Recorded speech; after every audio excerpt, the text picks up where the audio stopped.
তার নাম Kim Namjoon. তিনি জিনের মতো ওয়ার্ল্ড ওয়াইড হ্যান্ডসাম নন, তিনি সুগার মতো সেভেজ নন, তিনি জেহুপের মতন ব্রাইট সানশাইন নন, তিনি জিমিনের মতো মিষ্টি নন, তিনি ভিয়ের মতো শিশু সুলভ নন, তিনি জাংকুকের মতো অ্যাথলেটিক নন, কিন্তু তিনি কিম নামজুন, বিটিএস এর লিডার, সেই গ্রুপ যা বিশ্বব্যাপী কোটি কোটি মানুষের হৃদয়ে জায়গা করে নিয়েছে। তার আইকিউ 148। তিনি গণিতে একজন জিনিয়াস। উচ্চ মাধ্যমিক পরীক্ষায় দেশের শীর্ষ 1% স্থান পেয়েছেন। কোরিয়ার টপ 1% বুদ্ধিমান মানুষের তালিকায় আছেন।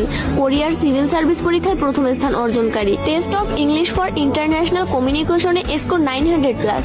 ডেবিউর আগে ছিলেন একজন আন্ডারগ্রাউন্ডার র্যাপার, ইলেকট্রনিক ইঞ্জিনিয়ারিং এ স্নাতক। শুধুমাত্র ফ্রেন্ডস সিরিজ দেখে ইংরেজি শিখেছেন।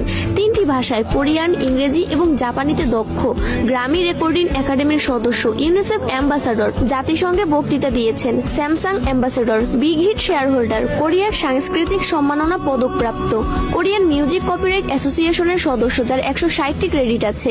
ডেভিড এবং প্রবন্ধ লেখার শিল্পে পারদর্শী, পিয়ানো বাজাতে জানেন, তাইকোয়ান্ডোতে দক্ষ, মাটির শিল্পে দক্ষ, আইস স্কেটিং জানেন, সি ফুড এবং সিগারেট ঘৃণা করেন, আলোতে ঘুমাতে পারেন, গড অফ ডিস্ট্রাকশন বা দ্য ডেস্ট্রয়ার নামে পরিচিত। তিনি র্যাপ করতে পারেন, গান গাইতে পারেন এবং নাচতেও পারেন। একজন গীতিকার, প্রযোজক, সুরকার, কবি, সঙ্গীতজ্ঞ, একজন বহুভাষাবিদ, একজন দাতা ও সমাজসেবী, বই পড়ার ভীষণ শখ, প্রকৃতি প্রেমিক, ফ্যাশনের আইকন, একটি জীবন্ত শিল্পকর্ম। সর্বশেষ তার হাসি, বিশেষ করে ডিম্পল স্মাইল সবার সেরা। কিম নামজুন, কে-পপ ওয়ার্ল্ডের সেরা নেতা।